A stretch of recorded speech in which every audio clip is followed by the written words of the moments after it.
I am Gregory Caldwell. I am 71 years old.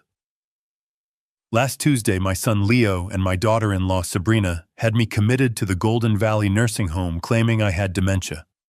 They thought they were being smart, that they'd finally gotten rid of the old man and his meager pension. What they didn't know is that 48 hours later, I used their trap to buy the entire facility.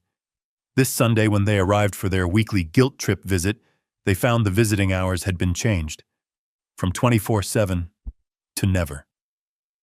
Before I tell you exactly how I did it and the look on their faces when security escorted them out, do me a favor.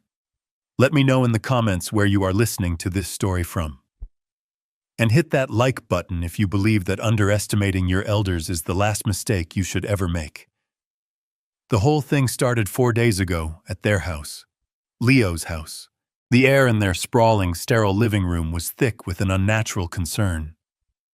My daughter-in-law Sabrina was fussing over me, fluffing a pillow behind my back. "Dad, you just seem fragile lately," she said, her voice dripping with a sweetness so fake it could curdle milk. "Leo and we've just been so worried about you." I am 71 years old. I've been an engineer for 45 years. I've built bridges that withstand earthquakes. I am many things, but fragile is not one of them. I nodded politely, sipping the lukewarm tea she'd handed me. "That's very kind of you, dear. But I'm fine. Just enjoying retirement." Enjoying retirement. To them, that meant sitting in my small lakeside cottage, a place Alice and I bought in the 1970s, a place I still live. They see the old car, the faded flannel shirts, the simple meals. They see a poor old engineer living off a meager pension. They see exactly what my late wife Alice and I wanted them to see. They have no idea about the biotech investments, the offshore accounts, or the portfolio I manage before the market even opens. They don't know that my meager pension is just pocket money. They see a burden. And that night, they had decided it was time to manage that burden. The doorbell rang. Leo shot Sabrina a look, a nervous, "it's time" kind of look. "That must be him," Leo said, wiping his sweaty palms on his expensive trousers. A moment later, a man in an equally expensive suit walked in. He had silver hair and cold, appraising eyes. "Dad," Leo said, his voice strained. "This is Dr. Shaw. He's a family consultant. He's here to help us talk through some things." I stood up to shake his hand, but Dr. Shaw didn't offer his. He just observed me as if I were a specimen. This wasn't a consultant. This was an ambush. We sat back down. The untouched dinner on the table was forgotten. Sabrina pulled out a leather-bound notepad.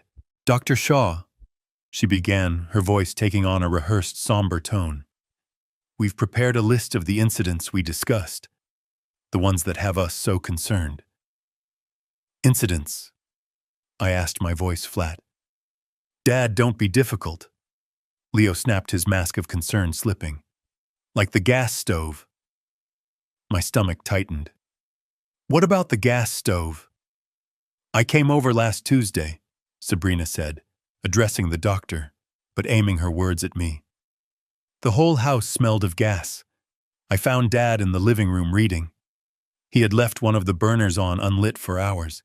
He could have blown up the whole house. He didn't even notice." "That's a lie," I said calmly. Sabrina's eyes flashed. "What? That's a lie," I repeated. "My house doesn't have a gas stove, Sabrina. It's been all electric since 1985.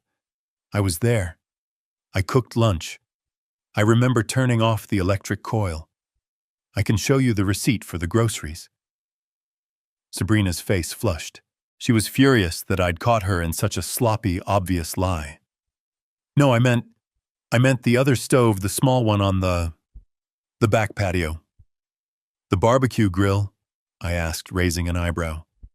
"You're saying I went outside in the pouring rain, turned on the propane tank, lit a burner, then turned it off, but left the gas running. That's your story."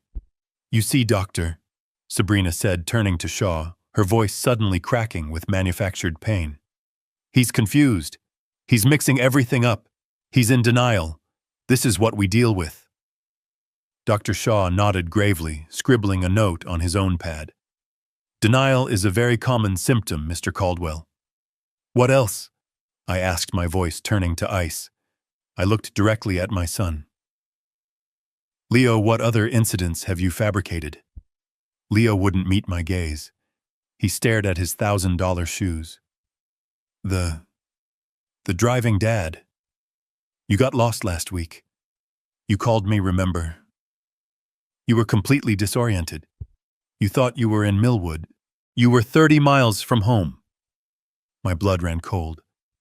I was 30 miles from home because you gave me the wrong directions, Leo. I called you for the address to that new hardware store. You sent me on a wild goose chase. I even joked with you about it, that your navigation was terrible, and you left. I never did that, Leo said, looking up his face, a mask of false innocence. Dad, why would I do that? You were confused. I had to talk you down for 20 minutes. You were panicked. He was lying. He was lying to my face about a conversation we'd had just days ago. The sheer audacity of it, the calculated cold-blooded cruelty, it was breathtaking. Dr. Shaw chimed in, his voice smooth and practiced like a funeral director's. It's classic confabulation, Mr. Caldwell.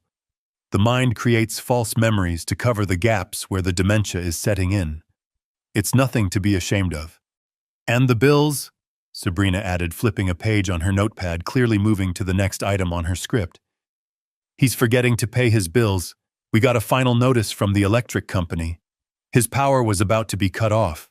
We had to pay it for him just to save him the embarrassment. You paid my bill. Of course we did, she said, radiating a false martyrdom. We're your family. I stared at her. Sabrina, the mailman, hands me my mail directly every day at 2 p.m. I haven't seen an electric bill in 2 months. I assumed it was on autopay, which I set up in 2010. He hands it to you, Sabrina stammered, caught again. I mean, he must have missed it. The mail is unreliable. The point is, you forgot. You're forgetting things, Dad. Dangerous things. I knew then. She hadn't just seen the mail. She had taken the mail. She had intercepted my bills, let them go delinquent, paid them at the last second, all to build this pathetic, fraudulent case against me. This was the son I had taught to fish. This was the daughter-in-law whose crushing student loans I had anonymously paid off as a wedding gift, just so they could start their lives debt-free. I turned to Dr. Shaw. And you, Doctor, you are swallowing this. You are taking the word of two people who clearly stand to gain from this diagnosis. Have you run a single test on me, an MRI, a cognitive exam? Dr. Shaw closed his notebook. He leaned forward, placing his manicured hands together. Mr. Caldwell, Gregory, I am an expert in geriatric psychology. I see this every day. Your children love you very much. His eyes were completely devoid of all compassion. They are trying to help you, and frankly, your agitation, your paranoia about them framing you, it only confirms my diagnosis. What diagnosis? I demanded. Dr. Shaw looked at Leo, a silent confirmation, then back at me. Based on the overwhelming evidence presented by your family and your own confused and combative behavior. Tonight, it is my professional opinion that you are suffering from rapid onset senile dementia. Dementia. The word hung in the air, a death sentence. You can't be serious, I whispered. That's insane. Which is precisely the problem, Sabrina said softly, placing a hand on Leo's arm. Leo stood up. He walked over to the antique bowl by the door where I always placed my keys. He picked up my car keys. Leo, I said, my voice low. Give me my keys. I can't, Dad. He wouldn't look at me. He just pocketed them. It's for your own safety. You can't be driving anymore. So what happens now? I asked, looking at the three of them. The predators. You're going to lock me in this house. No, Leo said, finally looking at me, his eyes full of a strange, terrible pity. We found you a wonderful place, Dad. The best. It's called Golden Valley Senior Living. They have round-the-clock care. They can manage your condition. And right on cue, as if summoned by the devil himself, I heard it. Through the expensive double-paned windows of their multi-million-dollar home, I heard it. A faint sound growing closer. A siren. An ambulance. They hadn't just planned an intervention. They had planned an extraction. The ambulance is already on its way, Leo stammered, confirming the final betrayal. They're here to take you. It's all arranged. It's for the best, Dad. It's for your own good. I stood up. But it wasn't the stance of a defeated old man. It was the stance of an engineer who had just seen the fatal flaw in their design. They thought they were checking me into a prison. They had no idea they were checking me into my next boardroom. The ambulance doors swung open, not to a valley, but to a concrete curb stained with something I didn't want to identify. The name Golden Valley Senior Living was written in cheerful, peeling yellow letters above the entrance, a cruel joke. Inside, the air wasn't fresh. It was heavy, thick with the smell of industrial antiseptic boiled cabbage and the faint, unmistakable tang of old urine. A woman was groaning softly down the hall, a sound that was immediately shushed by a harsh voice. Sabrina marched to the front desk, pen in hand, already signing the final admission forms. She didn't look at me. Not once. A large, surly orderly with dead eyes approached me with a plastic bin. All right, Grandpa. Personal effects. Wallet, phone, watch, belt. I hesitated, my hand instinctively covering the pocket where my phone was. My link to the outside world. My link to Harrison. Just protocol, Dad, Leo muttered, still refusing to meet my eyes. The orderly's thick fingers snapped impatiently. I slowly placed my worn leather wallet in the bin. My old Timex watch, the one Alice gave me for our 30th anniversary. Finally, my phone. Thank you, Sabrina said to the nurse, handing over the clipboard. She turned to me, her smile bright and cold as a diamond. We'll manage your finances from here, Dad. It's safer this way. You just focus on getting settled. She patted my arm. The bin with my life's connections was snapped shut. The door clicked locked behind me. This wasn't a home. It was a prison. And my children had just handed over the keys. They took everything. My wallet, my watch, my phone, my dignity. They led me down a beige hallway that smelled of bleach and despair to a small, cold room. The orderly, a large man named Frank, with a face like a clenched fist, pointed to the thin gray-blue pajamas I was still wearing from the intervention at Leo's house. Those two, Grandpa. You get the standard gown. Hospital policy. I was forced to change in front of him. I, Gregory Caldwell, who had chaired board meetings that decided the fate of multi-billion-dollar mergers, was standing half-naked under a flickering fluorescent light, being treated like a piece of defective livestock. They handed me the thin gown. It tied at the back, and the ties were too short. It never fully closed. Pockets. Empty them. Frank grunted, holding out a clear plastic bag. I reached into the pajama pockets I was handing over. A used tissue. A lip balm. And in the small breast pocket, my fingers brushed against the cold, familiar metal. I pulled it out. The 1884 Morgan silver dollar. It looked dull and unimportant under the harsh light. Frank squinted, his thick fingers snatching it from my palm. What's this? I told you no cash.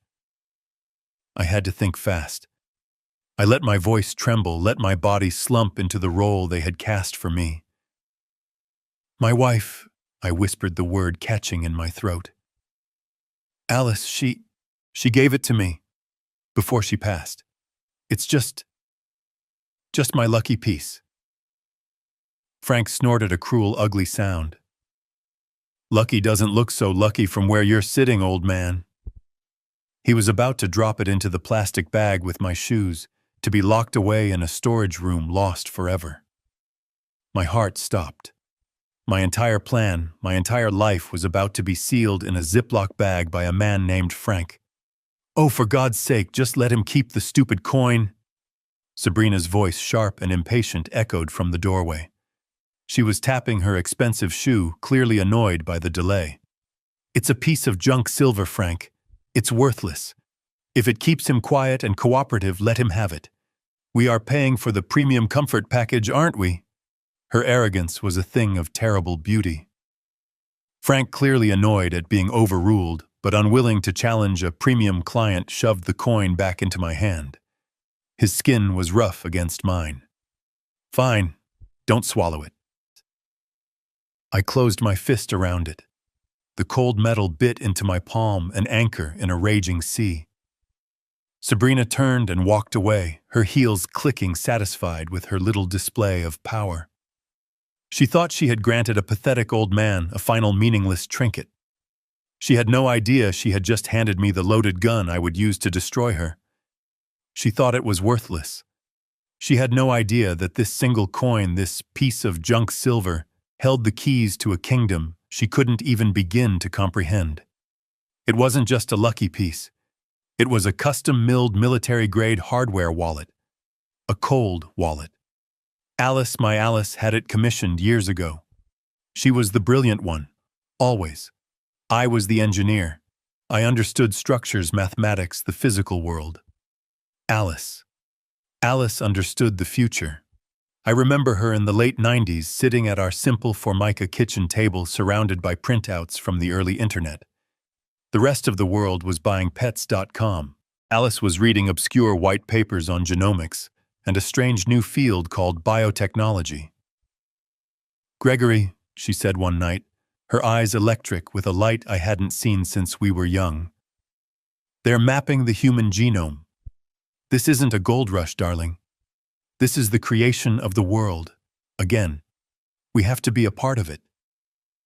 She found 3 tiny unknown startups. GeneSys Therapeutics was one. Neurocore was another. They were run by wild-eyed academics with brilliant ideas and no business sense. We put every spare dollar we had into them. We were angel investors before the term was fashionable, before it was glamorous. We were just 2 middle-aged people betting our meager savings on Alice's profound intuition. 2 of those companies failed within the year. They vanished. Our money was gone. But GeneSys didn't. It stumbled. It nearly died. And then it found it. A breakthrough in synthetic protein mapping. It didn't just succeed. It exploded. It cured a specific rare type of macular degeneration. Our initial $50,000 investment, our entire life savings at the time, was now worth, well, let's just say Dr. Shaw's professional opinion that I was incompetent was the single most expensive mistake of his career. We were worth hundreds of millions, and we never told a soul. We never changed a thing. We stayed in the lakeside cottage. I kept my job as an engineer until I turned 65. Alice kept her vegetable garden. We drove the same old Buick. Why? Because of Leo. We looked at our son, and we saw the world we lived in. We saw his friends getting BMWs for their 16th birthdays. We saw them handed trust funds for graduating college. We saw the casual, easy entitlement of a generation that had never truly wanted for anything. If we give him everything, Gregory, Alice argued, her hands covered in dirt from her garden, he will learn the value of nothing. She was right. So we made a pact. We would teach our son the value of work, the dignity of earning his own way, the pride of building something himself, not just inheriting it. We lived modestly. We let him think we were just like everyone else, comfortable but not rich. We wanted to leave him something far more valuable than money. We wanted to leave him character. I felt the coin in my pajama pocket. It was heavy. It was heavy with the weight of that profound, catastrophic failure. The lesson hadn't worked. It had backfired.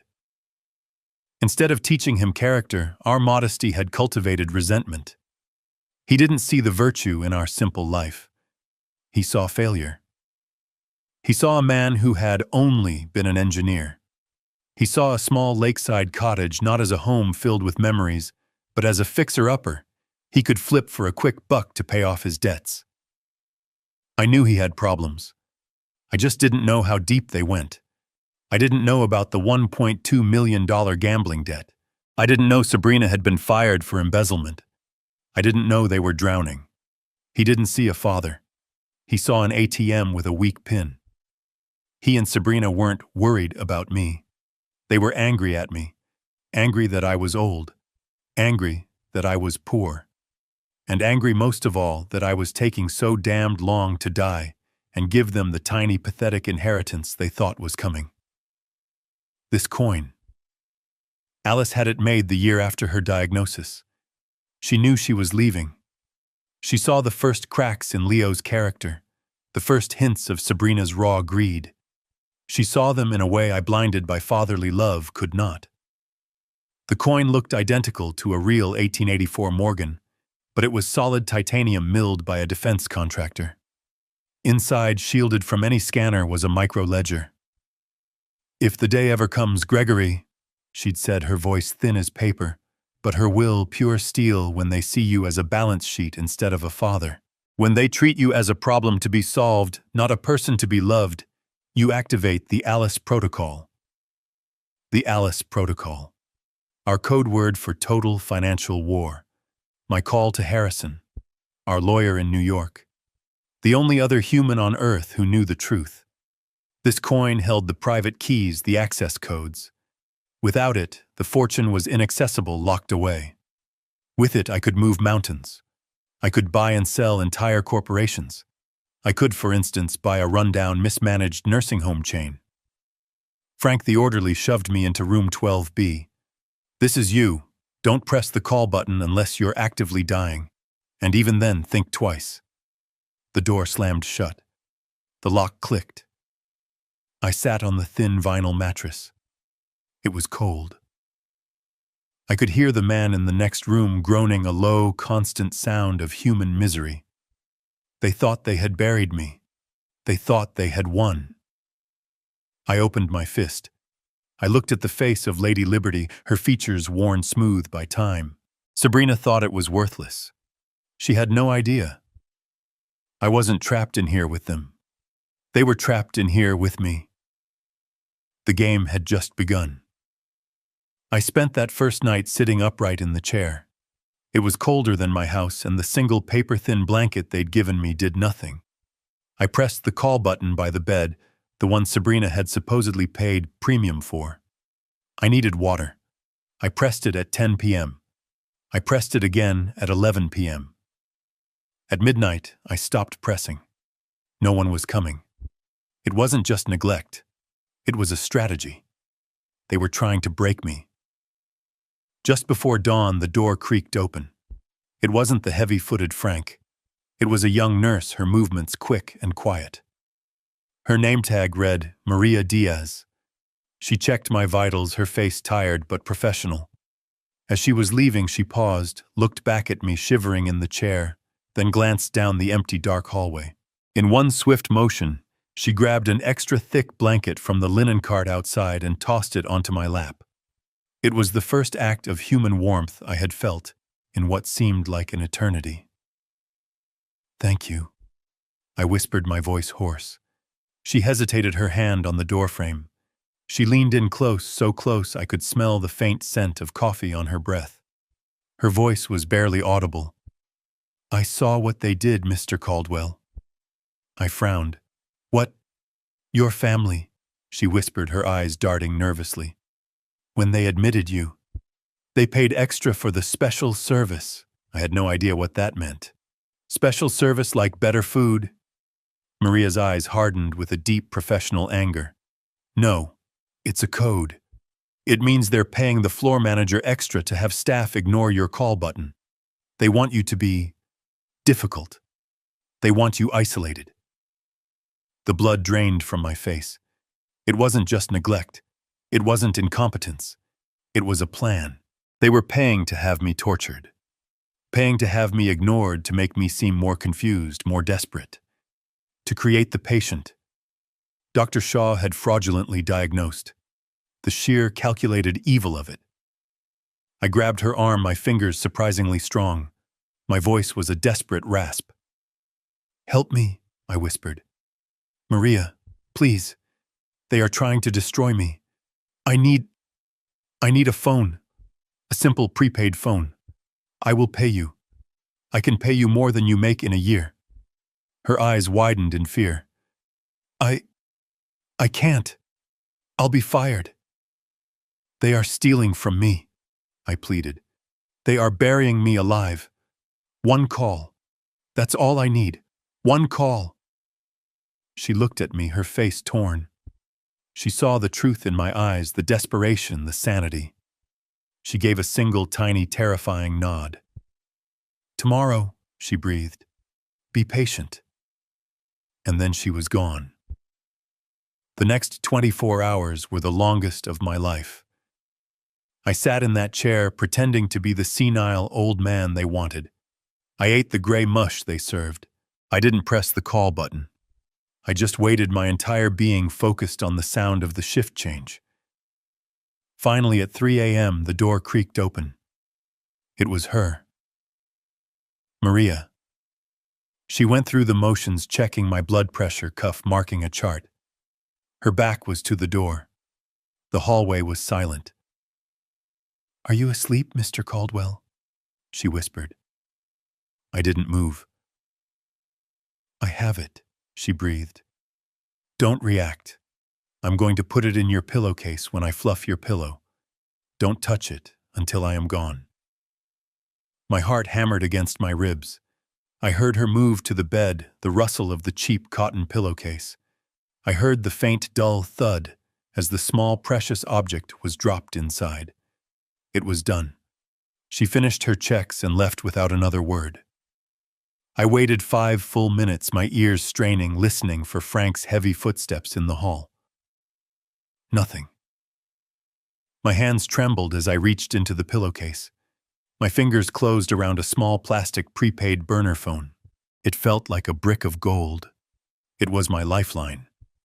But where to hide it? The room was bare. A metal bed frame, a thin mattress, a bedside table with a bolted-down lamp. There was nowhere. They did random checks. If Frank found this, it was over. Not just for me. For Maria. I lifted the corner of the thin, vinyl-covered mattress. I slid the phone onto the metal springs beneath, as far into the middle as I could reach. It wasn't perfect. If they searched, they would find it. I lay back down, my body rigid, clutching the Morgan dollar in one hand, while the phone lay hidden just inches beneath me. I had the tool. Now I just had to survive until I could use it. I waited until 3 a.m. The silence in Golden Valley wasn't peaceful. It was a dead, heavy silence broken only by the rhythmic click of the forced air heater and the low, constant groaning of the man in room 12C. I listened for Frank's heavy footsteps in the hall. Nothing. I'd been timing his rounds. He passed at 2:50 a.m. and wouldn't be back until 4. This was the window. My hands trembled so violently, I fumbled with the mattress. The cheap vinyl squeaked, a sound like a scream in the darkness. I froze. My heart hammered against my ribs, a frantic bird in a cage. I counted to 60. No one came. I slid my hand along the cold metal springs until my fingers brushed the small plastic body of the burner phone. I pulled it out. The screen lit up my small, dark room, casting monstrous shadows on the wall. I cupped it under the thin gray blanket, my old stiff fingers punching in the number 1 agonizing digit at a time. This was the only number I had memorized for the last 20 years. The number my wife Alice had made me recite every night for a month, until I could do it in my sleep. The number for Harrison. It rang. Once. Twice. 3 times. A click. A sleepy, irritated, multi-million-dollar voice from a New York penthouse 3,000 miles away. This had better be life or death. Harrison, I whispered. My voice was a dry, unused rasp. There was a dead pause. The sleepiness in his voice vanished, replaced by a sharp, sudden alarm that crackled across the line. Gregory. My God. What time is it? Are you all right? Are you in a hospital? Yes. I breathed the word catching in my throat. But not the way you think. What? What's wrong? I heard sheets rustling, a lamp click on. I'm booking the first flight. Do you need me in California? No, I said. I looked at the cracked, water-stained ceiling of my room. I could smell the bleach from the floor, the despair. No, I need you to do something. Anything, Gregory, you know that. Name it. I closed my eyes. For a second, I wasn't in Golden Valley. I was back in our simple kitchen 5 years ago. Alice was sitting at the table. The cancer had already taken so much, her body was frail, but her eyes were still pure forged steel. She had slid 2 things across the Formica tabletop, the Morgan silver dollar, and a single embossed business card. Harrison Stone, Stone and Associates, private counsel. He's the only one who knows Gregory, she'd said, her voice thin as paper, but her words heavy as lead. He's the only one I trust besides you. Alice, I don't like this. It feels deceptive. Leo is our son. She'd given me that look. The one that saw right through my optimistic denials. The one that had made her a legend in the investment world. He is our son, darling, which is why we have to protect him from himself. And she'd tapped her own chest, then mine, have to protect ourselves from him. He would. She'd insisted, her grip on my hand surprisingly tight. Not because he is evil, Gregory. Not yet. But because he is weak. And that woman he married, Sabrina, she is a void. She is a black hole of want. She will never ever have enough. And she sees your kindness not as a gift, but as a resource to be plundered. Leo's weakness and her greed, it's a terrible combustible combination. She was right. God, how she was right. So we have a plan. She'd continued, her breath short, but her will absolute. I've already discussed it with Harrison. If the day ever comes, if they stop seeing you as a father and start seeing you as a balance sheet, if they treat you as a problem to be solved, not a person to be loved, you call Harrison. You say the words. What words, Alice? She'd smiled, then a faint, sad, knowing smile. The Alice protocol. He'll know what it means. I opened my eyes. I was back in the cold, dark room. Back in the cage my son had locked me in. Harrison? I said, my voice suddenly steady, clear, and cold. It's Gregory. I need you to activate the Alice protocol. The silence on the other end of the line was absolute. It was heavier than any sound. It stretched for 5 seconds. 10. I could hear Harrison breathing. I could hear the 3,000-mile distance, the shock of a man who had just been handed a live grenade. Oh my God, Harrison finally whispered. His voice was no longer that of a high-powered lawyer. It was the voice of a friend. Alice, she really thought this day would come. She was right. She was right about everything. I said, the grief and the rage finally mixing, hardening into a toxic, potent fuel. Gregory, where are you? What did they do to you? I explained it all, the words tumbling out in a hurried, desperate whisper. The dinner, the fake concern, the ambush by Dr. Shaw, the fraudulent diagnosis of senile dementia, the incidents with the gas stove and the mail, the ambulance. I'm in a nursing home, Harrison, a place called Golden Valley. They had me committed. They used the old POA. The POA, Harrison sounded confused, angry. But that was the medical power of attorney for your heart surgery 3 years ago. It was procedure specific. It should have expired the moment you were discharged. They don't know that, I said. Or they don't care. They think it's a blank check. They think I'm a senile old fool. They think they have full control over everything.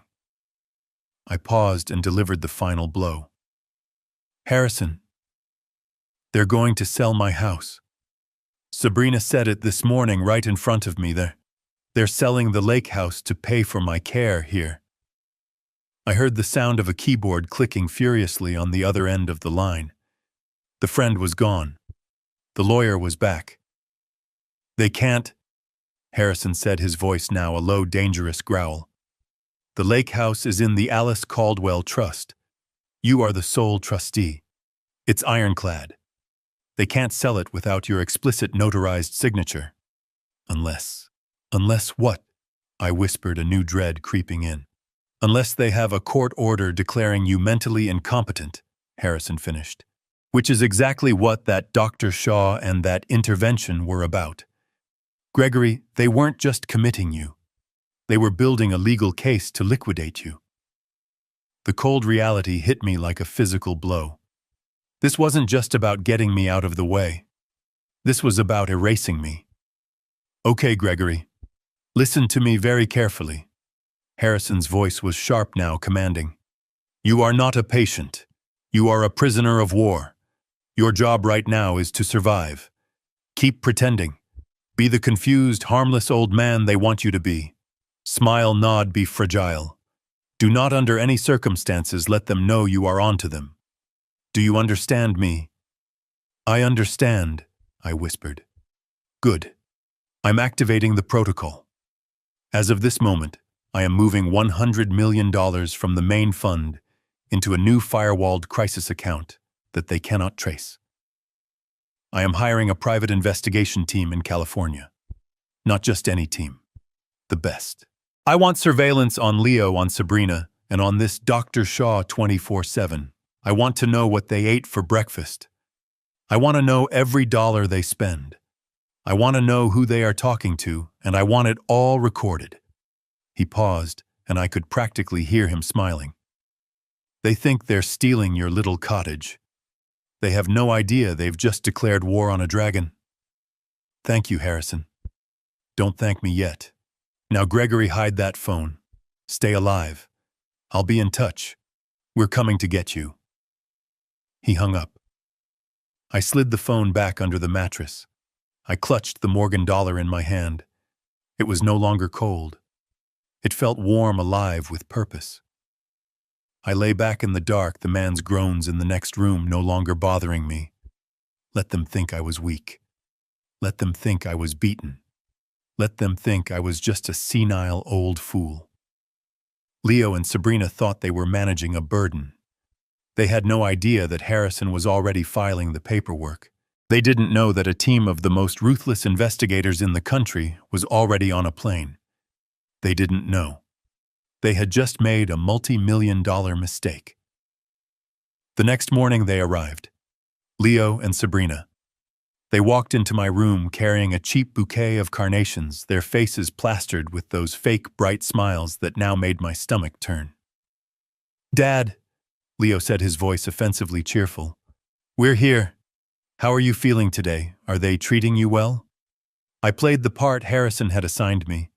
I looked up at him, my eyes intentionally unfocused. Leo, is that you? It's good to see you, son. Sabrina bustled over, fluffing my pillow, the same one hiding my lifeline to the outside world. See Leo. He looks a little better today. A little more present. She turned that blinding false smile on me. We're taking care of everything on the outside, Dad. You don't have to worry about a single thing. Worry, I murmured, playing confused. Worry about what? Oh, just bills, the house upkeep, you know. She patted my hand, her touch cold as ice despite the smile. In fact, we have great news. I looked at her, waiting for the blow. We're finalizing the sale of the lake house, she said, as if discussing the weather. It's a huge burden off your shoulders. We found a cash buyer, so it's all moving very fast. We'll use that money to make sure your stay here is comfortable, indefinitely. It's almost all settled. She smiled, proud of herself, proud of her efficiency, proud of her cruelty. They weren't just planning to sell my house, they were doing it. They were liquidating my past, Alice's garden, my life's work to pay for their prison. I simply nodded, lowering my gaze, playing the defeated old man. That's nice, dear. Thank you for taking care of it. They left satisfied. They had just confessed their crime to my face. And now the war had truly begun. The call came at 2:15 a.m. I had the phone pressed so tight against my ear, my cartilage ached. The blanket pulled over my head to muffle the sound. Gregory, Harrison's voice was tight-clipped. It's done. The sale on the lake house closed this afternoon. $400,000. The money was wired to a new account opened by Leo using that fraudulent POA. It's gone. I closed my eyes. The news didn't hit me with a hot flash of rage.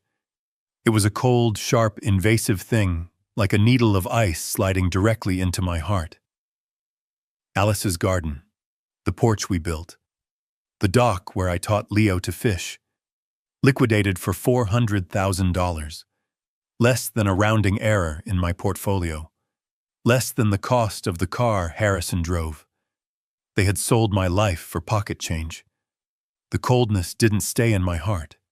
It spread. It filled my veins, cleared my head, and sharpened my focus. The grief was gone. The shock was gone. All that remained was the engineer. I sat up in the dark, the phone now silent. I looked around my room, 12B. I looked at the flickering fluorescent light in the hallway. I listened to the ancient, rattling HVAC unit kick on a sound of failing bearings and dirty filters. I wasn't just a prisoner anymore. I was an inspector. I began to observe, not as a patient, but as the man who had designed power grids and load-bearing structures for 40 years. I saw the cracks in the foundation. I saw the cheap, single-pane windows that were bleeding heat.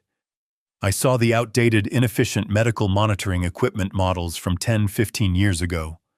I saw a system that wasn't just cruel. It was inefficient. It was wasteful. It was poorly designed. It was failing. And in that moment I realized this entire facility was a house of cards, and I knew exactly where to push. My mind was sharp. The cold, logical part of me, the engineer, took over. I began to analyze my prison. I observed the staff. They were overworked, underpaid, and demoralized. Frank, the cruel orderly, wasn't the exception. He was the rule.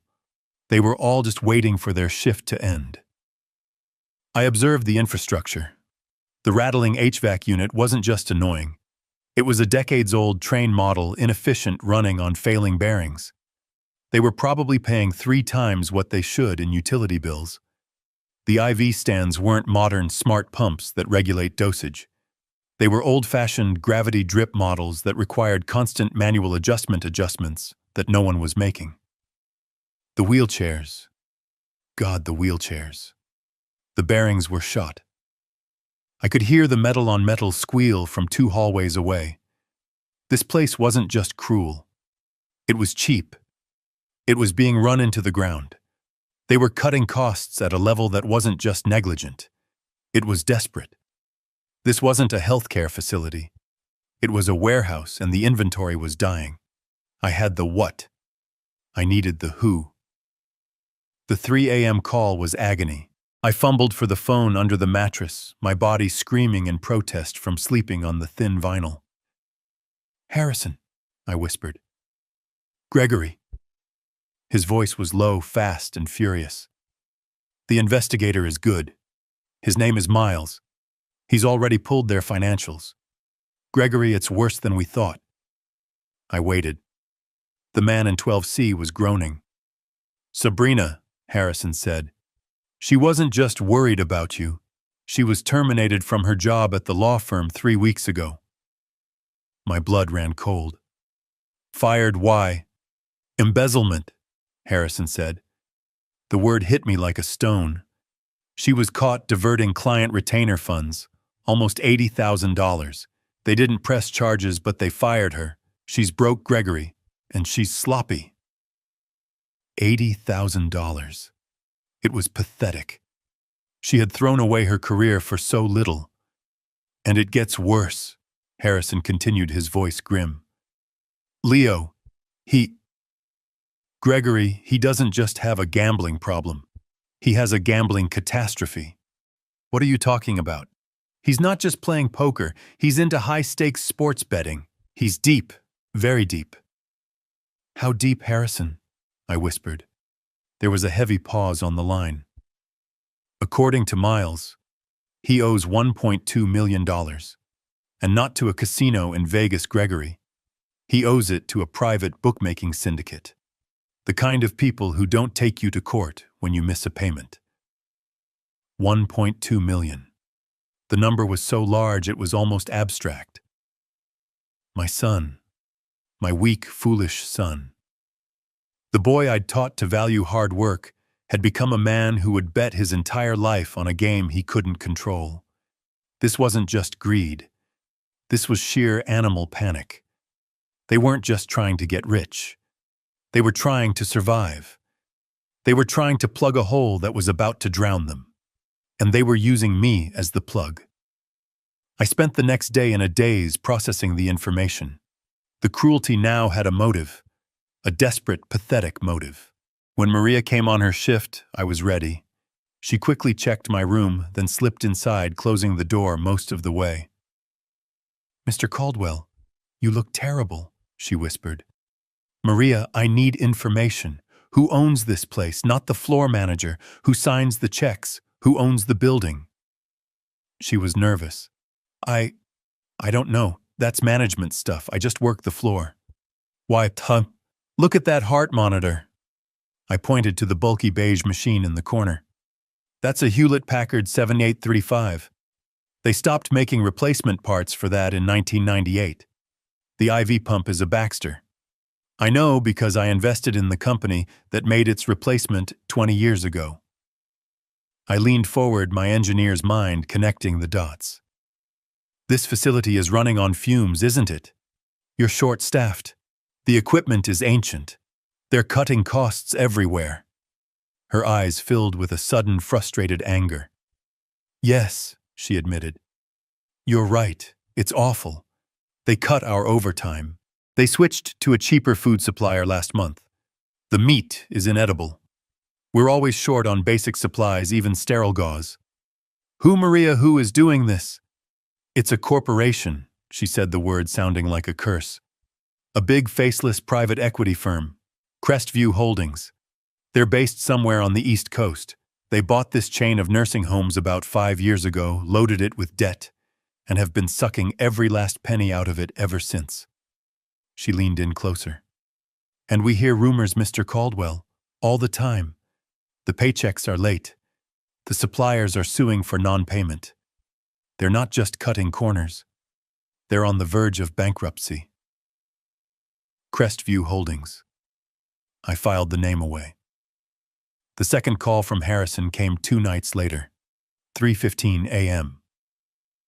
Gregory, I have the closing documents for the lake house. The 400,000, I said, the number tasting like ash. Harrison, that property is prime lakefront. It's worth at least 1.5 million even in this market. I know, Harrison said. They didn't sell it, Gregory. They liquidated it. They sold it 70% below market value to an all-cash buyer, a shell corporation. They were in a hurry. I whispered, the pieces clicking into place. The loan sharks. They needed the money now. That's just it, Harrison said, his voice dangerously quiet. I thought so too, but I checked the timeline.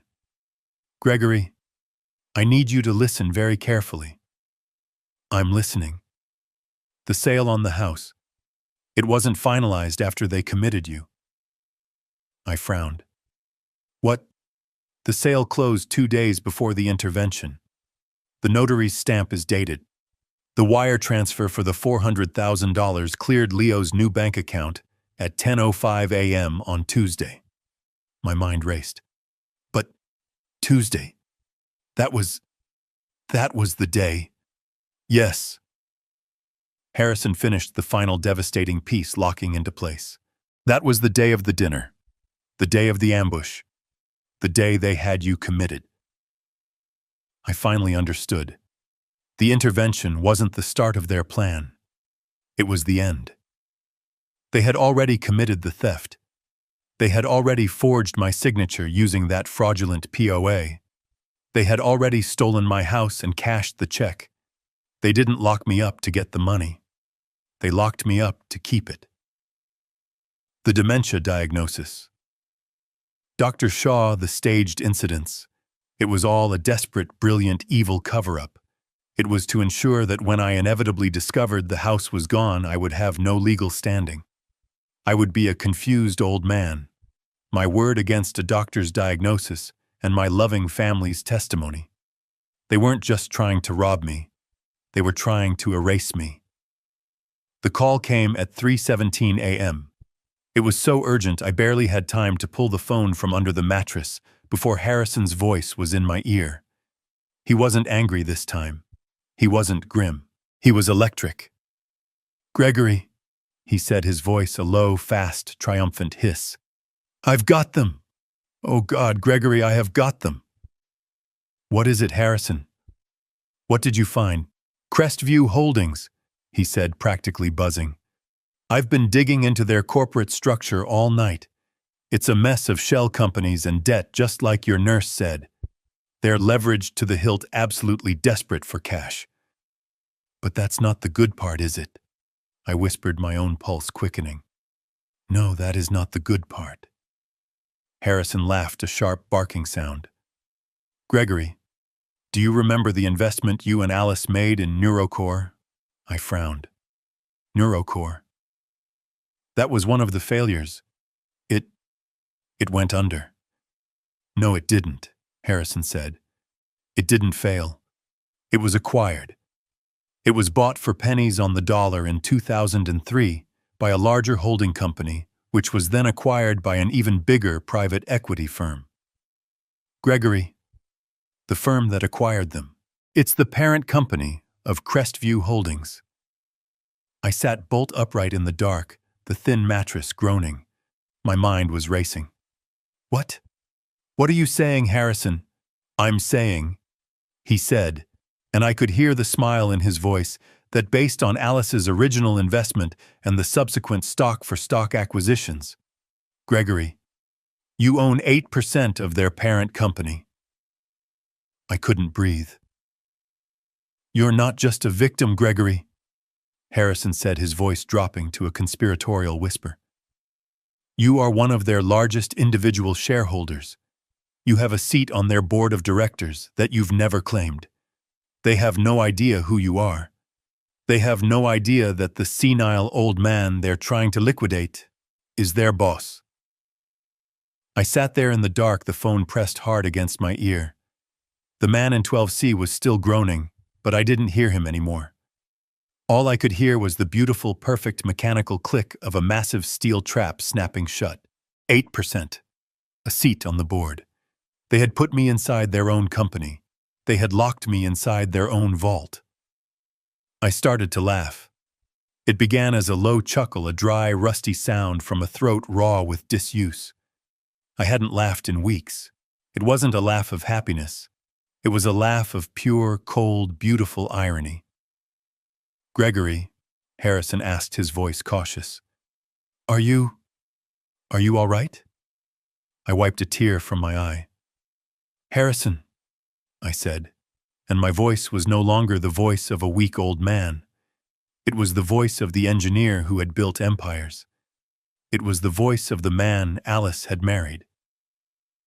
"I'm better than all right. I'm clear."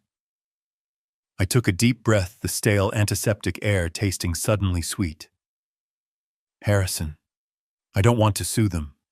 Suing is messy, Suing is weak. Suing is what they would do. What do you want to do, Gregory? I smiled into the darkness. I want to destroy them. I want to own the cage they put me in. I want to own the very air they breathe.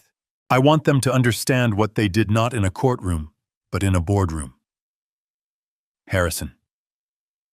Activate the full Alice protocol. The part she and I discussed, if things ever went this bad. There was a sharp intake of breath on the other end of the line. Gregory, are you sure the full protocol? That's scorched earth. They sold my wife's home, Harrison. They tried to erase my mind. I said, my voice dropping to a whisper. Scorch the earth. Burn it all down.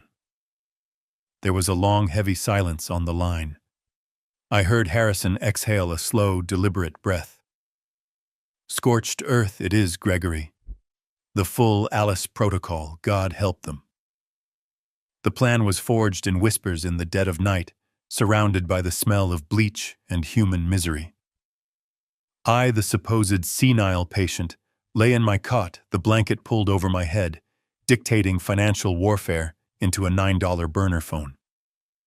All right, Harrison, I whispered, my mind racing, the engineer in me coming alive. Here's the schematic. Crestview Holdings is desperate. We know this. Maria confirmed their paychecks are bouncing. They're being sued.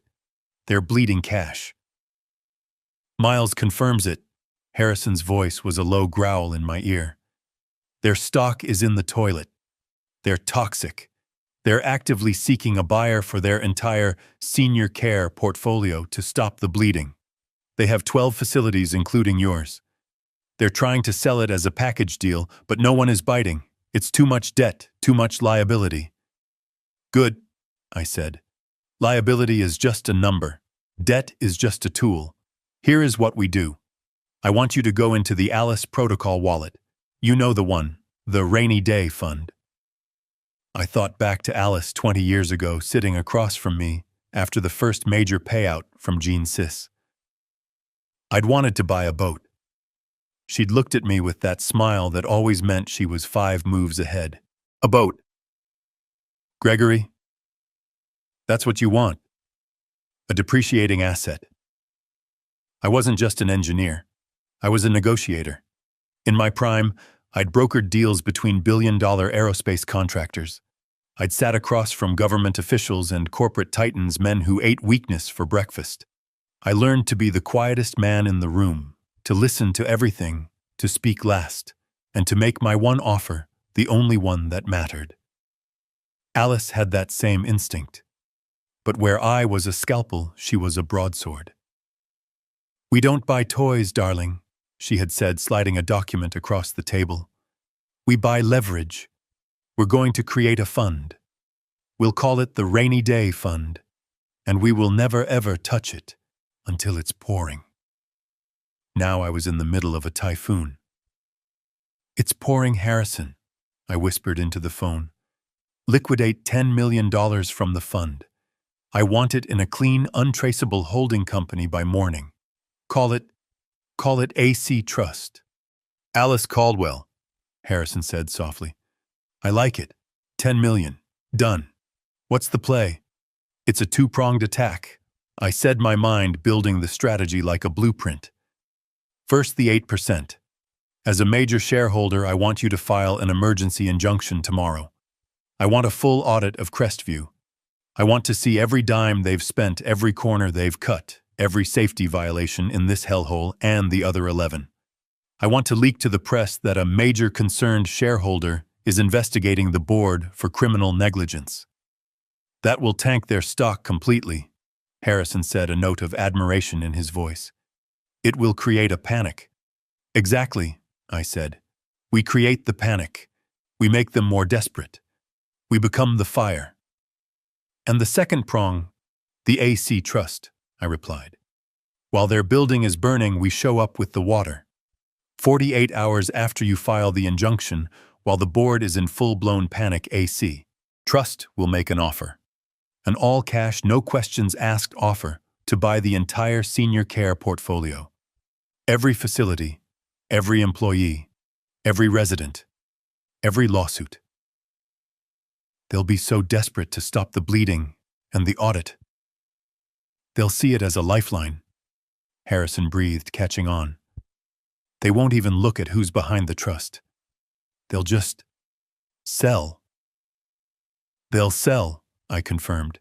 And they'll sell it for pennies on the dollar just to make the problem go away. They'll sell it to me. I remembered a negotiation in Tokyo. A Japanese CEO had been trying to bully me, yelling, posturing, threatening to walk. I just sat there. I let him scream for 20 minutes. When he was finished, red-faced and panting, I leaned forward and said, "Are you done? Because my offer hasn't changed. But in 60 seconds, it's going to go down by 10%. I got the deal. Leo and Sabrina had only ever seen the flannel shirt-wearing, quiet lakeside-dwelling dad. They had no idea who I was. They had no idea about the man who had built this fortune. They saw a quiet pond, and they had no idea it was miles deep and full of sharks. "It's beautiful, Gregory," Harrison said. "It's ruthless. It's exactly what Alice would have done." "Yes, it is," I said, a cold, hard satisfaction settling in my chest. "Now, Harrison, let's talk about the details. I don't just want to buy the facility. I want to own the debt that Leo owes, the 1.2 million. The bookies, Gregory, that's dangerous. Those aren't public companies." "I don't care," I said. "Everyone has a price. Those bookies aren't in the business of breaking legs. They're in the business of making money. Find them. Find out who holds the note. Offer them 70 cents on the dollar, all cash, untraceable. I want to own my son's debt. I want to be the man he's terrified of." "That's dark, Gregory. Dark." I looked around the room at the water stains, at the unemptied trash. "Dark is letting your father rot in a place like this while you cash the check from his stolen house. Dark is planning to have me declared insane so you can pay off the men you're really afraid of. No, Harrison. This isn't dark. This is rebalancing the scales." For the next 48 hours, I was a ghost. I was the perfect patient. I sat in the recreation room pretending to watch a grainy television. I nodded politely to Frank, the orderly. I ate the gray mush. I acted confused when they took my blood pressure. I was fragile. I was gone. Meanwhile, 3,000 miles away, Harrison was a whirlwind. The first call came. "Phase 1 complete. The injunction is filed. The market is in chaos. Crestview stock is down 32%. The board is in an emergency session." I just nodded, and slowly, painfully, I tried to put a puzzle together on the card table, a puzzle of a barn. I made sure to put the roof pieces in the sky. The second call. "Phase 2. The offer is made. AC. Trust has offered $9 million for the entire 12-facility portfolio." "That's an insult," I whispered, smiling. "Exactly," Harrison said. "It's an insult they have to accept. It's the only all-cash offer on the table. It barely covers their debt, but it makes the shareholder audit, my audit, go away. They're cornered." I spent the next 48 hours in a state of suspended animation. I was living in two worlds. In one, I was Gregory Caldwell, room 12B, a senile old man with no family, no future, and no hope. In the other, I was a predator circling my jaws, closing in on my prey. Leo and Sabrina visited again. They were glowing. They were happy. The $400,000 had clearly been permanent. The pressure was off. They were safe. "Dad," Leo said, and his smile was genuine for the first time. "We're so glad you're settling in." "It's a good place, son," I mumbled, not looking up from my bowl of gray soup. "See," Sabrina said, patting his arm. "I told you. He's happier here. He's safe. We did the right thing." They were so pleased with themselves, so proud of their monstrous final solution. They had no idea that while they were patronizing me, My lawyer was in the final stages of a $9 million acquisition. The final call came on a Thursday, 3:30 a.m. I was already awake. Harrison. His voice was calm. It was the calm of total victory. Good morning, Mr. Caldwell. The wire transfer is complete.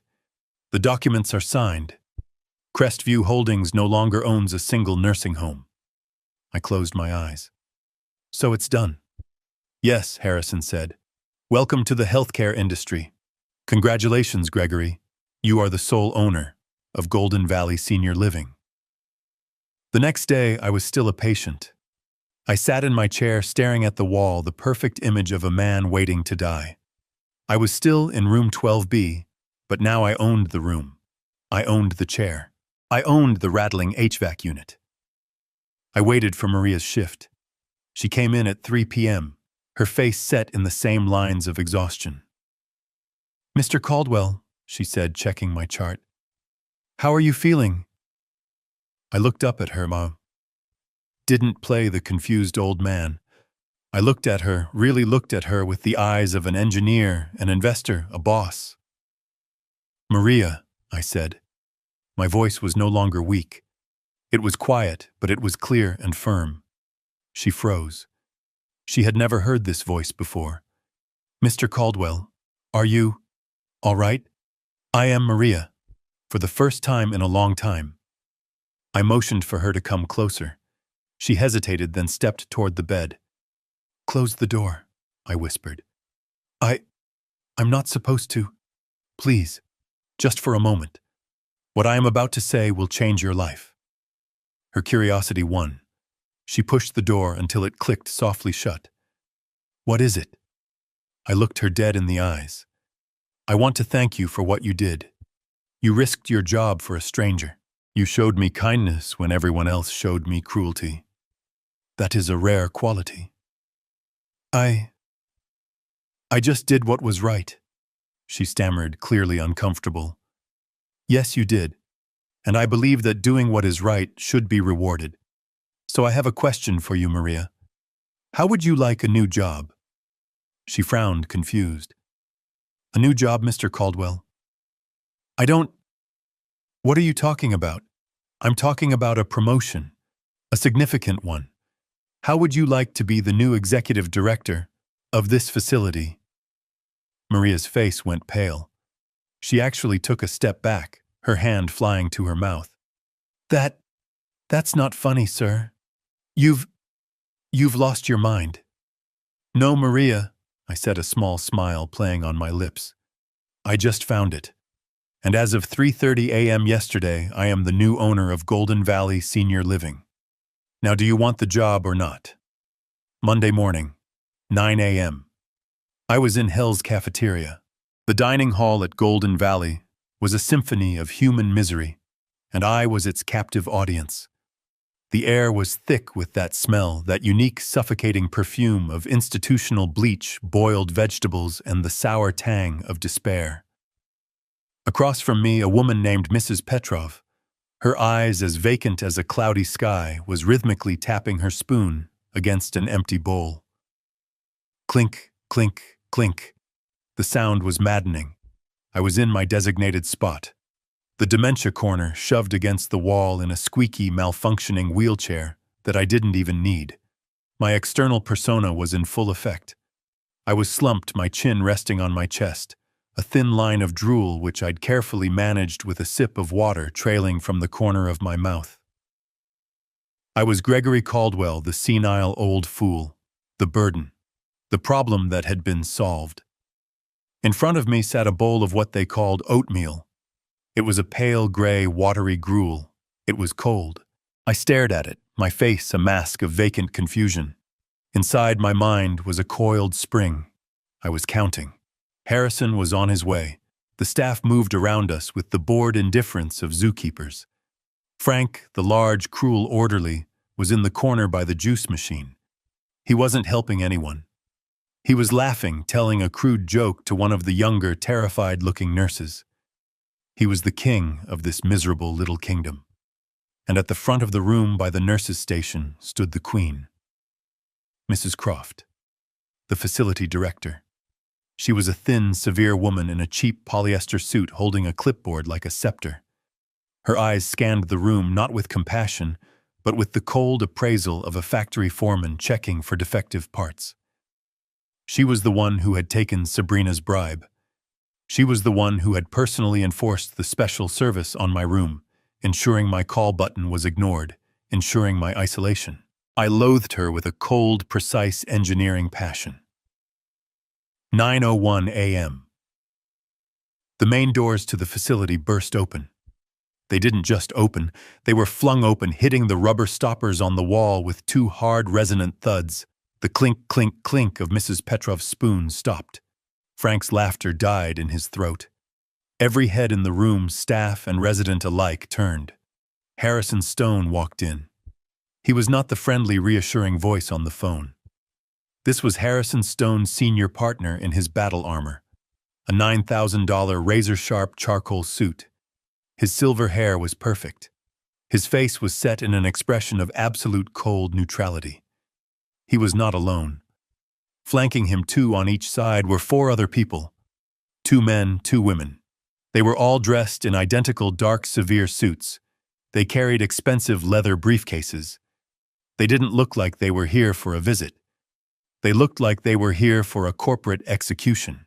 They looked, I thought, with a flicker of grim satisfaction, like wolves that had just been invited into the sheepfold. The entire atmosphere of the dining hall changed. The air crackled. The smell of bleach was suddenly cut by the faint, expensive scent of their cologne and perfume. Mrs. Croft, annoyed by this interruption of her absolute authority, marched forward. "May I help you?" She snapped, her voice echoing in the sudden silence. "Visiting hours are not until 10 a.m., and this area is for residents and staff only." Harrison didn't even look at her. He continued walking until he was in the dead center of the room. He surveyed the scene. He saw me slumped in my wheelchair. His eyes met mine for a fraction of a second. I saw a flicker of cold rage in them before he masked it. He turned to the woman on his right, the one with the tablet. "Ms. Gray, now." Ms. Gray stepped forward. Her voice wasn't loud, but it was pitched to cut through any other sound. "Attention. This is an emergency all-staff meeting. All employees of Golden Valley Senior Living are to report to the dining hall immediately. This is not a request." Mrs. Croft's face turned a dangerous shade of red. "Excuse me. Who do you think you are? You cannot barge in here and—" "Be quiet, please," Harrison said. He didn't raise his voice. He didn't have to. The simple, cold command stopped her mid-sentence. The grumbling staff began to shuffle in from the hallways. Frank the orderly leaned against the back wall, his arms crossed, a smirk on his face, clearly enjoying the sight of his boss being challenged. He thought this was entertainment.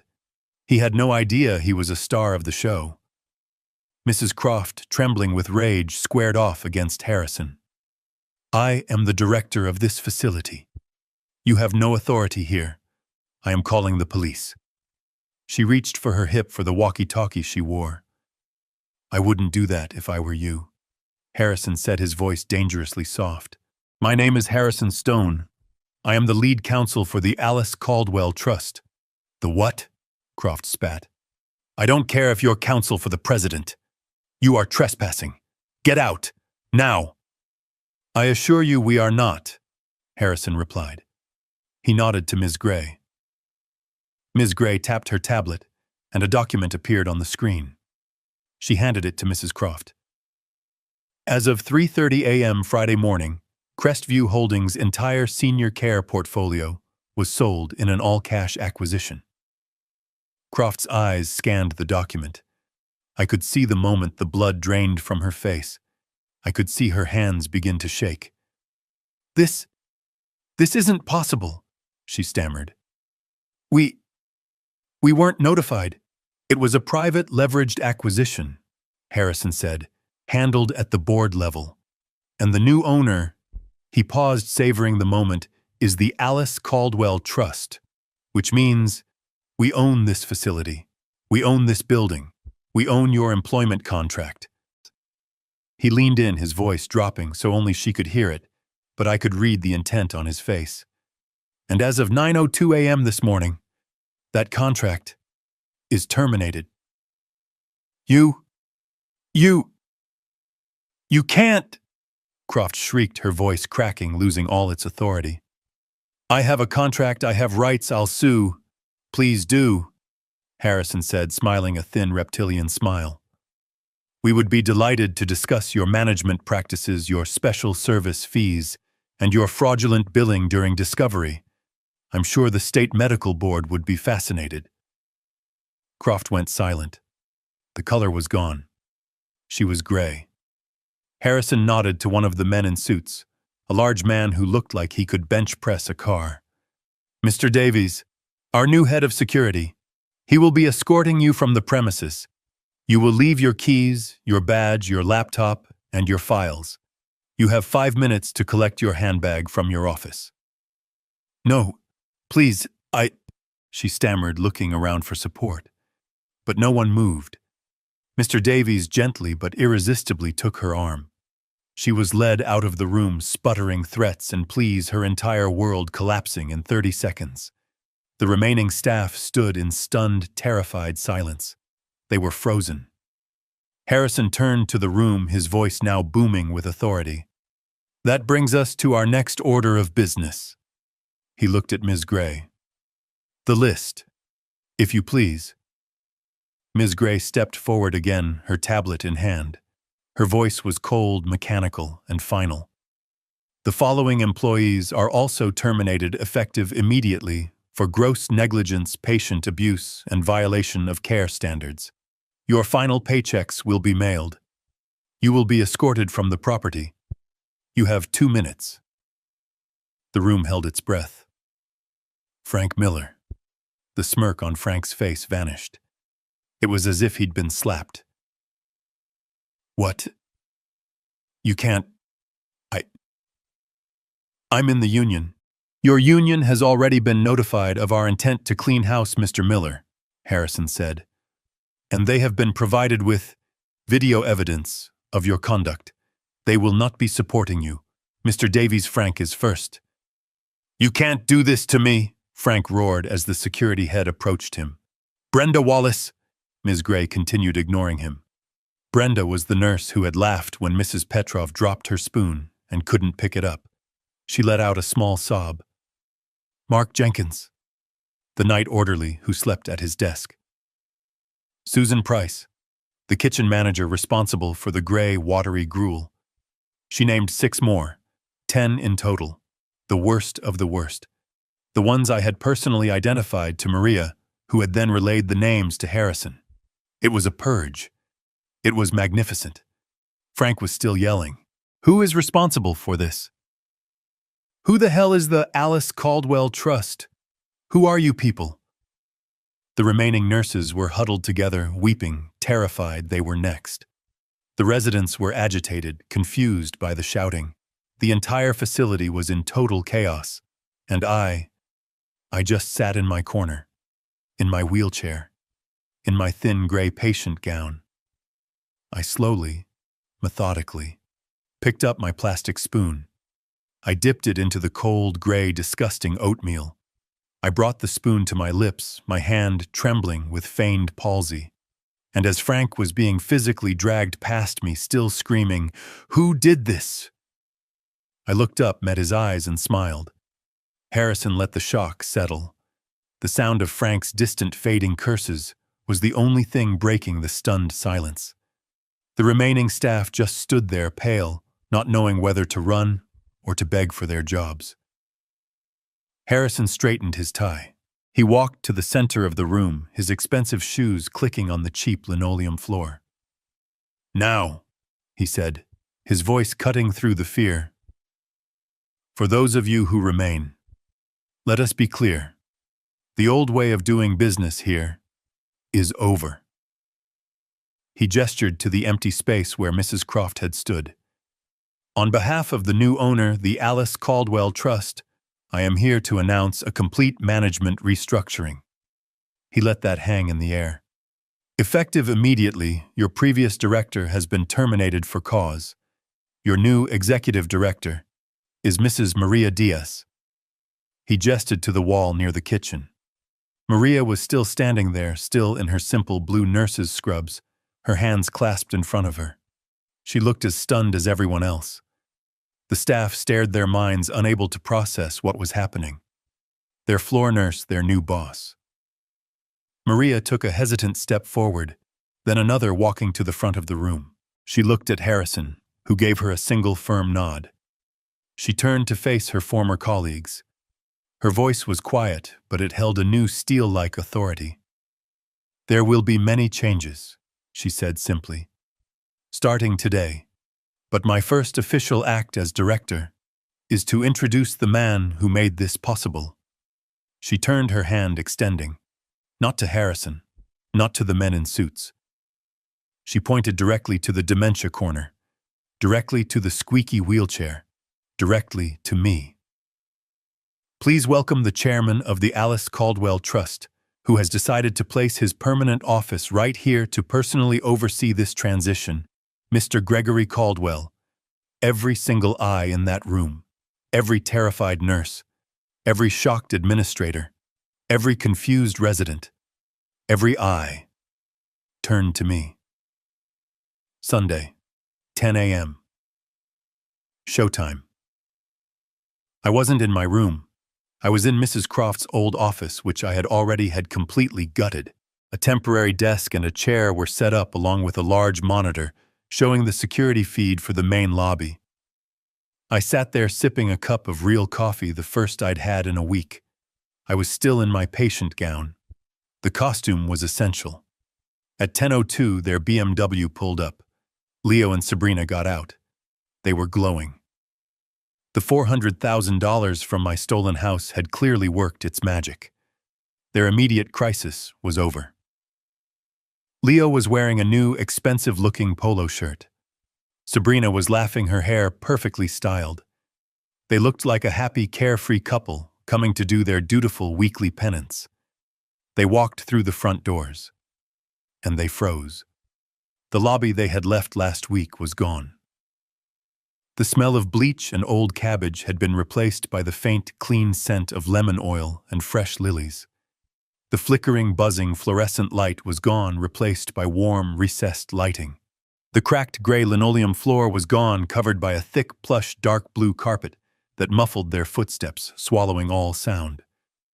The peeling mustard-yellow walls had been painted a calm, tasteful cream. Soft classical music Vivaldi was playing from hidden speakers. I watched them on the monitor. They stood there completely bewildered. Leo literally looked back over his shoulder at the sign outside, checking if he'd walked into the wrong building. Sabrina's bright fake smile faltered, replaced by a mask of pure, unadulterated confusion. What the hell happened here?" She whispered, her voice just loud enough for the new high-definition microphone to pick up. I don't know," Leo stammered, looking around. "Did they redecorate? In a week?" They took a few hesitant steps forward, like animals sniffing a new strange trap. Their eyes landed on the reception desk. It was no longer the cheap particle board counter. It was a solid, polished mahogany desk, and sitting behind it, not in scrubs, but in a perfectly tailored navy blue blazer, was Maria Diaz. She was typing on a brand-new computer. She looked up as they approached, her face polite, professional, and as cold as a winter morning. "Good morning," she said, her voice clear and strong. "May I help you?" I watched them on the high-definition monitor in my new office. The office that 72 hours ago had belonged to the vile Mrs. Croft. They pulled up in Leo's BMW, the one I had unknowingly paid for through the allowance I'd been secretly funding for years. They looked happy. Genuinely, disgustingly happy. Leo was wearing a new, bright blue polo shirt, the kind he knew I couldn't afford. Sabrina had a new designer handbag slung over her shoulder, a cream-colored monstrosity that probably cost $2,000. They were laughing as they got out of the car, Leo patting his pocket. And why wouldn't they be? The $400,000 from the fraudulent sale of my home of Alice's garden was safe in their bank account. The loan sharks were paid off. The embezzlement was temporarily covered. The crisis was averted. They had won. They had successfully liquidated their senile old father, and now they were here to perform their weekly one-hour penance. The dutiful visit of the loving, concerned children to the man they had buried alive. It was all part of the act, part of the alibi. They pushed through the front doors, and they froze. I leaned forward in my chair, my hands clasped, savoring this moment. This was the overture. The look on their faces was worth the entire price of admission. The lobby they had left last week was gone. The rank, suffocating smell of bleach, boiled cabbage, and old urine was gone. The air was now clean, circulating, carrying the faint, crisp scent of fresh lilies and lemon oil. The buzzing, flickering, fluorescent tubes that had cast a sickly yellow pall over everything were gone, replaced by warm, recessed lighting that made the room feel like a high-end hotel, not a municipal morgue. The cracked gray linoleum, sticky with decades of grime, was gone. A thick, plush, navy blue carpet now covered the floor, muffling their footsteps, swallowing all sound. The mustard yellow, peeling walls were gone, painted a calm, tasteful cream. Soft, classical music Vivaldi was playing from speakers I'd had installed in the ceiling. I watched them on the monitor. They just stood there, utterly bewildered. Leo physically turned around, looking back over his shoulder at the building's exterior sign, as if to confirm he had walked into the right address. He looked like a rat who had just discovered his familiar sewer tunnel had been replaced with marble. Sabrina's bright fake smile had vanished, replaced by a mask of pure, stunned confusion. What the hell happened here? I heard her whisper, her voice just loud enough for the new high-definition microphone array to pick up. I don't know, Leo stammered. He looked around, his eyes wide. Did they redecorate? In a week, who paid for this? They took a few hesitant steps forward. Their arrogance was gone, replaced by a deep, vibrating unease. This wasn't the territory they knew. This wasn't the dump they had thrown me into. This place had money. And then their eyes landed on the reception desk. The cheap particle board counter with the chipped veneer and the glass partition was gone. In its place stood a single massive desk of solid polished mahogany. It gleamed under the new lights, and behind it sat Maria Diaz. It wasn't Nurse Maria, not the tired, frightened young woman in cheap, oversized scrubs, her hair pulled back in a messy bun. This was Director Diaz. She was wearing a razor-sharp, custom-tailored navy blue blazer. Her hair was styled in a sleek, professional chignon. She was typing on a brand-new 30-inch curved monitor. She saw them approach from the corner of her eye, but she didn't look up. Not immediately. She let them stand there. She made them wait. I had promoted her on Thursday. I'd given her a $100,000 signing bonus and a blank check to fix this place. I told her, "Maria, you know what's wrong here better than anyone. Fix it. And start with yourself." She had apparently taken that to heart. Leo finally cleared his throat. A small, nervous sound. Excuse me." Maria looked up, slowly. Her face was not the warm, conspiratorial face I knew from my dark, desperate nights. It was polite. It was professional. It was as cold and remote as a distant star. "Good morning," she said, her voice clear and strong, echoing slightly in the newly carpeted lobby. "May I help you?" Sabrina, recovering her composure, stepped forward, her new handbag swinging. She was trying to re-establish her dominance. She looked at Maria's new suit, her eyes narrowing. "Maria, is that you? What are you doing at the front desk?" "I am the new executive director of this facility, ma'am," Maria replied, her tone perfectly flat. "Now, how may I help you?" The word director hit Sabrina like a slap. She stopped, her mouth slightly open. "You're... what? We're here. Leo interrupted, his voice strained. To see my father. Gregory Caldwell, room 12B. He said it with that old familiar dismissiveness, as if he were asking for a piece of luggage he had checked. Maria Diaz nodded. One moment, sir. She turned to her new gleaming monitor. Her fingers, which I noted had a fresh manicure, clicked on the keyboard. 1 click, 2 clicks. She stared at the screen, her brow furrowing just slightly. Caldwell? She murmured as if to herself. Can you spell that for me, please? Sabrina huffed, her impatience returning. It's Caldwell. Gregory. Gregory. He's been a resident here for almost 2 weeks. Room 12B. He's a dementia patient. She emphasized the last part as if it were the key to unlocking the system. Maria's fingers clicked a few more times. Click, click, click. She scrolled with the mouse. She tilted her head. She looked at the screen for a long, agonizing 10 seconds. I watched them on my monitor. Leo was starting to fidget. Sabrina was tapping her foot. Finally, Maria shook her head ever so slightly. She looked up, her face a perfect neutral mask of professional regret. I'm very sorry, sir, ma'am. Sorry for what? Sabrina snapped. Just tell him we're here. I'm sorry, Maria said again, her voice clear and final. But I don't see anyone by that name on our active patient list. I watched their faces. It was magnificent. The confusion, the irritation, the slow dawning realization that something was terribly fundamentally wrong.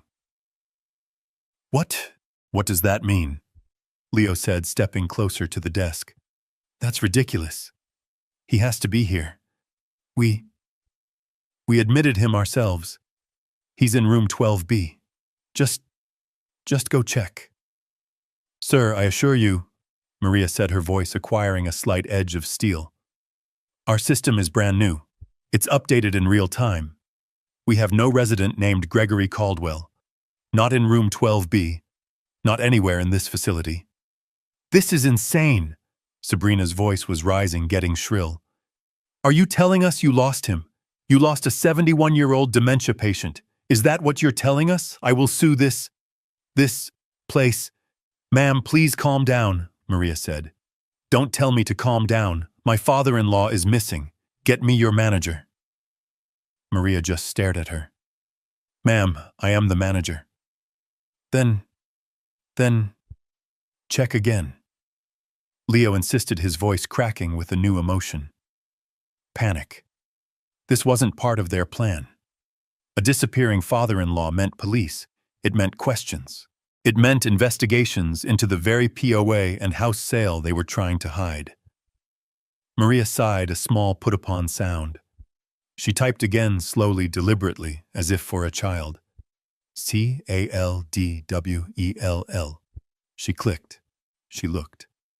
Ah, she said, her face brightening with a false, helpful smile. Here's the problem. You're looking in the wrong database. What? Leo asked. Mr. Gregory Caldwell, Maria said, turning the monitor slightly so they couldn't see it, is not listed under residents. She paused. And in my office, I smiled. I watched them on the monitor, savoring the pure, uncut panic that was starting to ripple across their faces. Leo's mask of concern was gone, replaced by the raw, ugly face of a cornered man.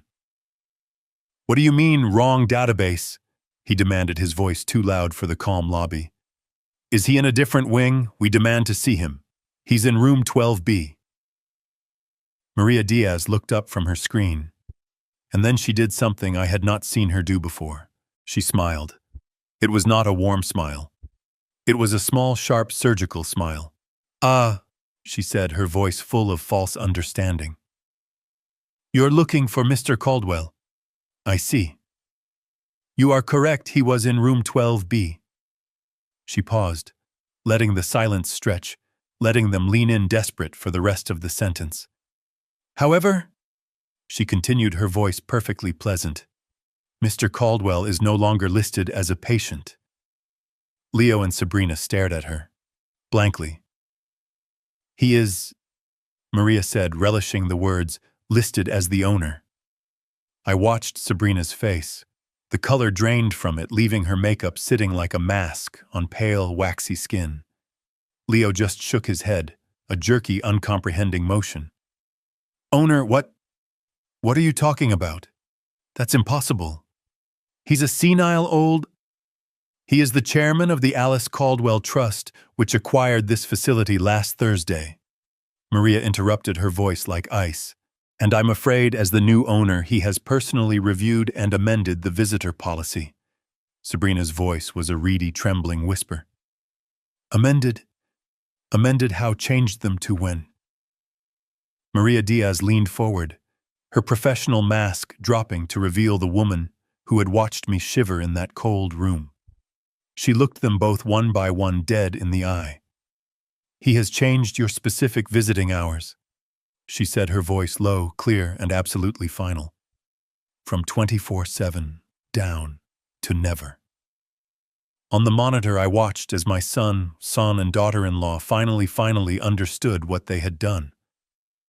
On my monitor I watched the comprehension finally hit them. It was beautiful. Sabrina's face crumpled. The shock was so profound, she looked like she'd been physically struck. She simply stood there, her mouth open, making a small, silent, "Oh." Leo, however, imploded. The color didn't drain from his face. It flooded into it. A dark, dangerous, mottled red. His eyes, which had been wide with confusion, narrowed into slits of pure animalistic fury. Dad! It wasn't a call. It was a roar. A guttural, wounded sound. He didn't lunge at Maria. He lunged past her, past the mahogany desk, heading for the hallway.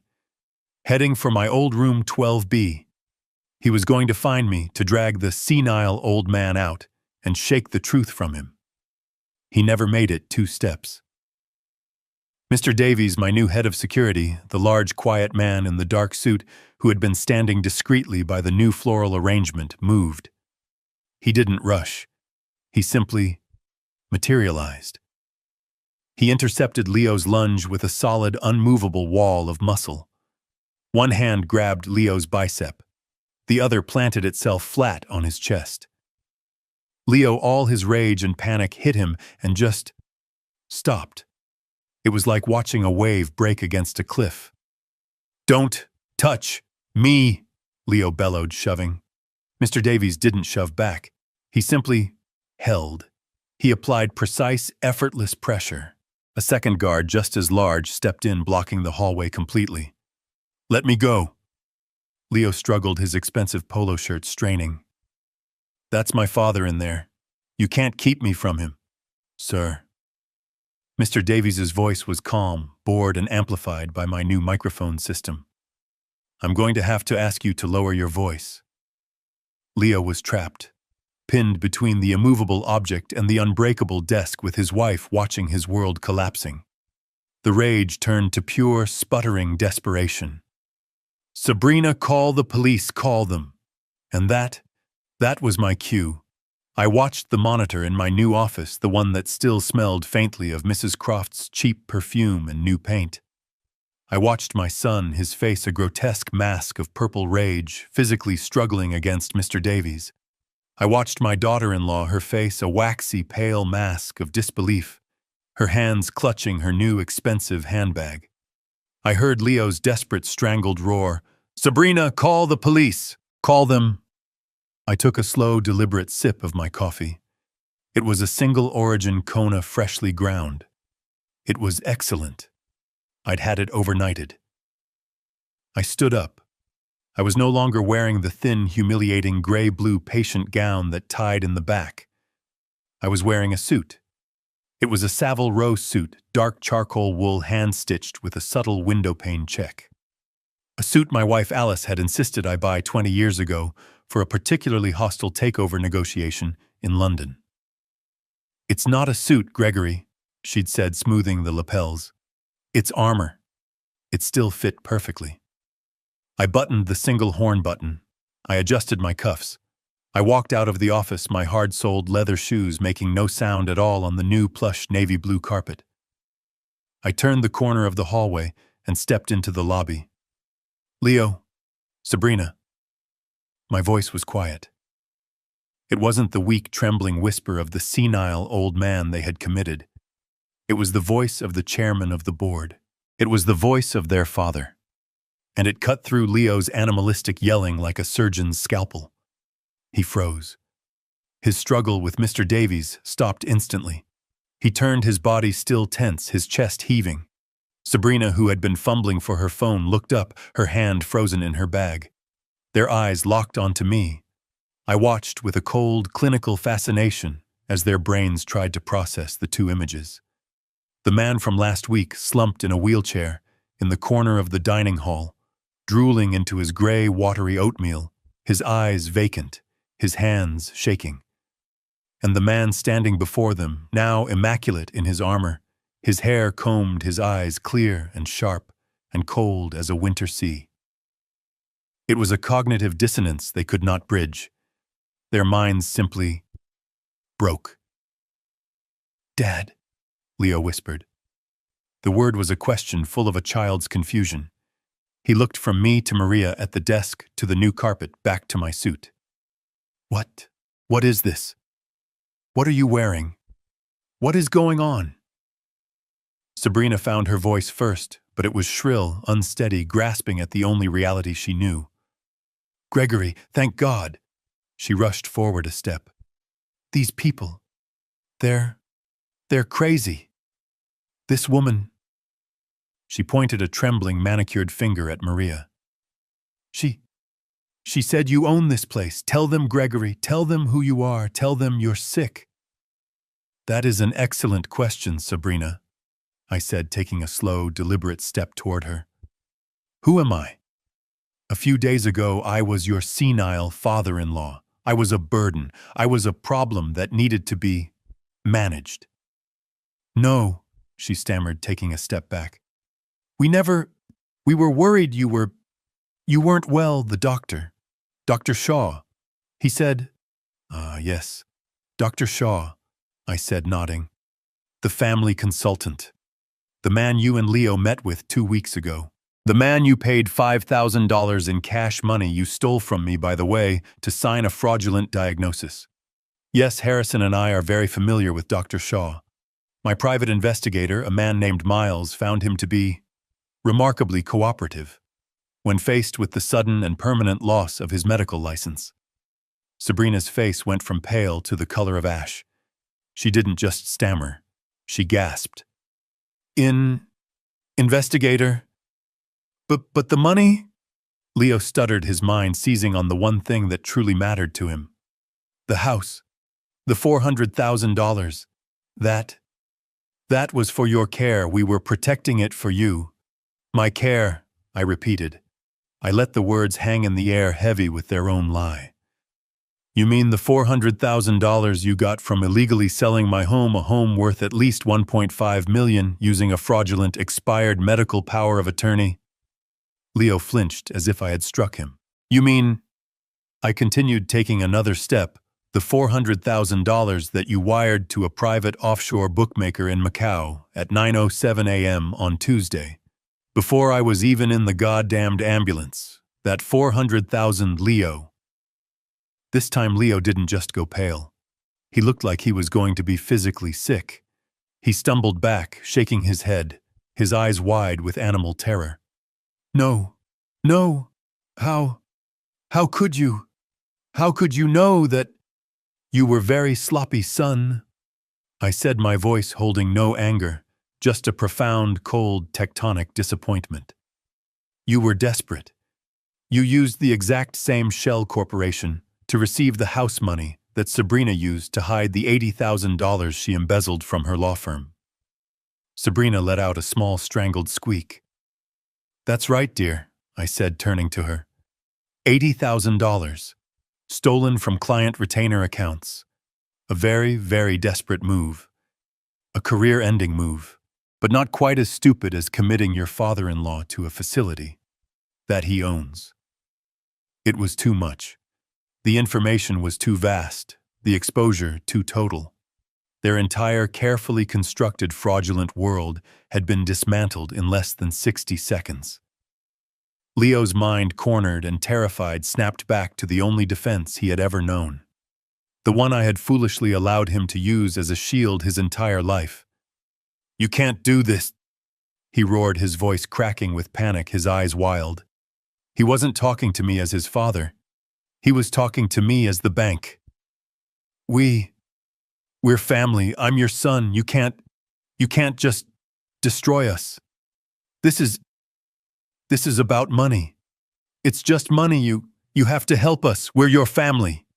He shouted the word family as if it were a magic incantation, as if it were a shield that absolved him of all sin, as if it were a credit card with no limit that I was eternally obligated to pay no matter the cost. I let the word hang in the air of my new, clean, quiet lobby. "Family," I repeated. I took another step. I was standing just a few feet from him now. I looked him dead in the eye.